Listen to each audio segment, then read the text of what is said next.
శాసనసభని కానీ శాసన మండలిని కానీ ఒక జోబు సంస్థగా వారి వ్యక్తిగతమైన ప్రాధాన్యం కోసం ప్రచారం కోసం కార్యక్రమాలు చేసుకుంటూ ఉన్న శాసనమండలి మా శాసనమండలికి సంబంధించి అయితే శాసనమండలి సభ్యులకి రాజ్యాంగపరంగా వచ్చే మా హక్కులను కానీ లేదు మాకు ఇవ్వాల్సిన గౌరవాన్ని కానీ లేదు హౌస్లో ఉన్న చైర్మన్ గారికి ఇవ్వాల్సిన ఈ ప్రాంగణంలో ఇవ్వాల్సిన గౌరవాన్ని కానీ ఆయనకి ఇవ్వాల్సిన ప్రోటోకాల్ని కానీ పాటించకుండా అవమానపరుస్తూ అవహేళన చేస్తున్న కార్యక్రమాలని తీవ్రంగా మేము ఖండిస్తున్నాం. ఆ నేపథ్యంలోనే ఇవాళ మండలిలో దాని మీద ప్రశ్నిస్తే దానికి సమాధానం లేదు. చూడండి పాత్రికేయ సోదరులారా, మీ ద్వారా రాష్ట్ర ప్రజానీకాన్ని చూడమంటున్నాం. శాసన మండలిలో నిన్న రోజున ఎన్ఎక్సీ బిల్డింగ్ వచ్చి ఇక్కడ ప్రారంభోత్సవం చేశారు. ప్రారంభోత్సవం స్పీకర్ గారు చేతుల మీద చేయించారు. దాంట్లో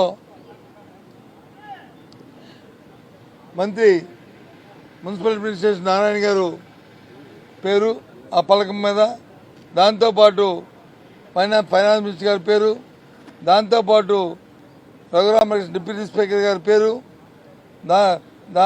వారితో వారు వీళ్ళు పేర్లు వేసి పలకల మీద వేసి ప్రారంభం చేయడం. స్పీకర్ గారికి ఏ విధంగా గౌరవించారో చూడండి. చైర్మన్ గారికి ఏ విధంగా గౌరవించారో చూడండి.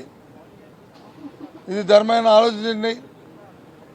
ఇది ప్రాంగణంలో ఇది వ్యవస్థను ఏ రకంగా చేతిలో తీసుకుంటున్నారో, రాజ్యాంగానికి ఏ విధంగా తూట్లు పొడుస్తున్నారో రాష్ట్ర ప్రధానికాన్ని ఆలోచించమని కోరుతున్నాం. ఎందుకంటే వ్యవస్థల మీద ఈ ప్రభుత్వానికి నమ్మకం లేదు, వ్యవస్థల పట్ల గౌరవం లేదు. వ్యవస్థలు కాపాడుకోవాలి, రాబోయే తరాలకు ఒక మంచి సాంప్రదాయాన్ని సృష్టించిన ఆలోచన దీనికి లేదు. ఇంతేకాదు తిరుపతిలో జరిగిన నేషనల్ కన్వెన్షన్ జరిగింది ఉమెన్ ఎంపవర్మెంట్ మీద. సాక్షాత్తు లోక్సభ స్పీకర్ గారే ఆ కన్వెన్షన్కి హాజరయ్యారు, ముఖ్య అతిథిగా వచ్చారు. దాని మీద వారితో పాటు మన స్పీకర్ గారితో పాటు డిప్యూటీ స్పీకర్ గారితో పాటు కౌన్సిల్ డిప్యూటీ చైర్మన్ గారు ఎందుకు వచ్చారంటే మొన్న ఈ మధ్య దీనికి ముందు వారు వచ్చి పార్టీ మారి బీజేపీ కొండవని కప్పుకున్నారు కాబట్టి వారుతో పాటు ఇదిగో చూడండి ఈ ఫోటోని ఏ రకంగా ఉందో. కనీసం సాంప్రదాయం లేదా అండి? దాన్ని గౌరవించుకోవాల్సిన బాధ్యత లేదా అండి?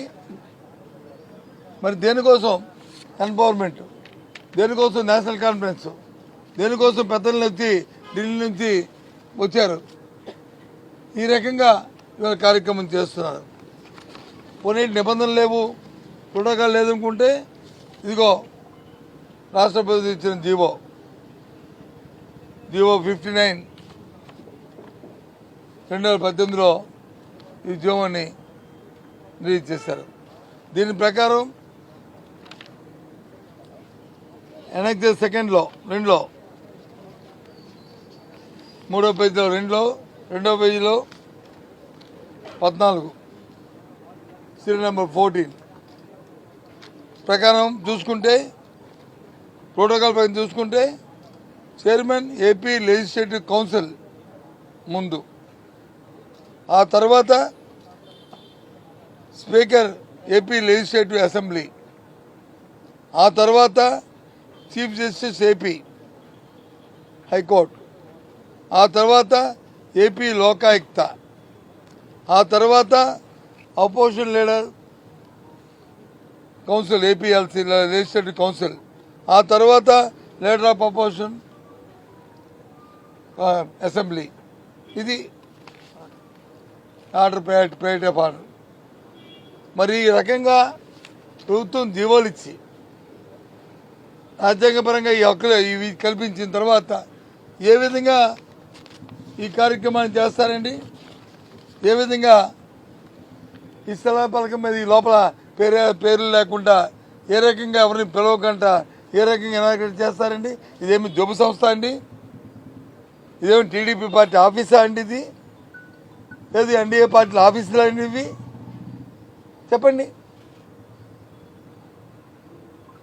ఇది దేవాలయం లాంటి శాసనమండలి శాసనసభల ఈ ప్రాంగణం ఈ విధంగా రాజకీయ పరంగా వాడుకోవడం, రాజకీయ పరంగా దీన్ని వచ్చి చూడటం, ఇది ఎంతవరకు సంబంధించమని మేము అందరం డిమాండ్ చేస్తున్నాం. ఇలాంటి కార్యక్రమాలను తీవ్రంగా ఖండిస్తున్నాం. ఇది ఒకసారే కాదు, ఇంతకుముందు మనకు తెలుసు మనందరికీ లెజిస్లేటర్లు అందరికీ స్పోర్ట్స్ మీట్ పెట్టారు. ఆ స్పోర్ట్స్ మీట్లో కూడా ఆ రోజు కూడా చైర్మన్ గారు ఫోటో, ఆ చైర్మన్ గారి పిలుపు, ఆ చైర్మన్ వేదిక మీద ఆయన చేయరు ఏవి లేకపోతే ఆ రోజు కూడా మేము అడిగాం. అంటే మొదటి రోజు అడిగితే ఇప్పుడు రెండో రోజు అంటే అడిగి పెట్టించుకోవాల్సిన ఆవశ్యకత ఏంటి? ఏం చేస్తారు అధికారులు? దీనికి ఎవరు బాధ్యులు? ముఖ్యమంత్రి గారు సభానాయకుడు ముఖ్యమంత్రి గారు చెప్పాలి.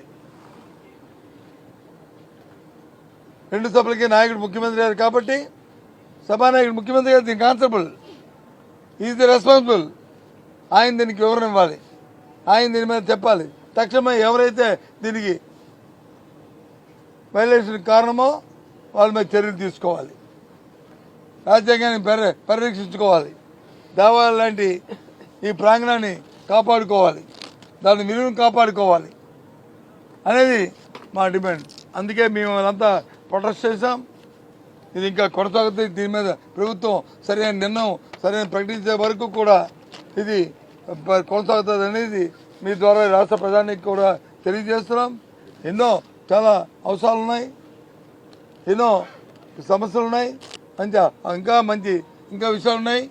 ముఖ్యంగా ఇవాళ శాసనమండలిలో చర్చలో ఏదైతే వ్యవసాయం ఉందో దాని చర్చ ఉంది. ఆ చర్చల ఉండి అంత ఉంటే మధ్యలో ఇలాంటి కార్యక్రమాన్ని మేము వెయిట్ చేసాం. నిన్న జరిగింది, కనీసం ఇవాళ దీని మీద రెస్పాండ్ అవుతారేటో, ప్రభుత్వం నుంచి వివరణ వస్తుందేటో, పునః పరిశీలించుకొని ఏదైనా చెప్తారేటో అని వెయిట్ చేస్తాం. కానీ చలనం లేదు. అంటే అపార్థం చేసుకోవద్దు, కానీ నా ఉద్దేశంలో అయితే ఆలోచిస్తే ఏదో అనిపిస్తుంది. ఎందుకు ఆ చైర్లో ఒక వెహికల్ సెక్షన్ ఉన్నాడని, ఓ చైర్లో దళితులు కూర్చున్నారని, మరి ఆ వర్గాల్ని అవమానించడానికి చేస్తున్న కార్యక్రమం ఇది అనుకోవచ్చు కదా. ఇది కరెక్ట్ కాదు కదా, అహంకారం మంచిది కాదు కదా, అహంభావంతో ఈ కార్యక్రమాలు చేయకూడదు కదా. ఇంకా ఎంతో జాగ్రత్తగా ఉండాలి కదా మనం ఆ కార్యక్రమంలో. అంటే మళ్ళీ ఆపాదిస్తారు. అందుకే చెప్తున్నాను, అలాంటి అపోదలకి తావు ఇవ్వకూడదు. రాజ్యాంగంలో ఎవరైతే ప్రభుత్వాలు నడిపిస్తున్న పెద్దలు ఎవరైతే ఉన్నారో సమాజ స్థాపన కోసం ఏదైతే బాబాసాహెబ్ అంబేద్కర్ తాలూకా రాజ్యాంగ విధానం ఉందో, ఏవైతే ప్రతిపాదించారో ఆ కార్యక్రమాన్ని చేయాలి. ఇంకా బలహీన వర్గాలు ఉన్నప్పుడు ఇంకా జాగ్రత్తగా మనం మసులుకోవాలి, ఇంకా జాగ్రత్తగా పెద్ద మనసుతో ఆలోచన చేయాలి.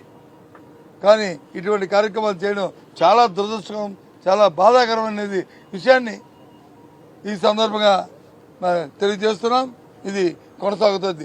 ప్రభుత్వం సరైన నిర్ణయం వచ్చి సరైన సమాధానం వచ్చే వరకు ఇది కొనసాగుతుందని తెలియజేస్తున్నాం.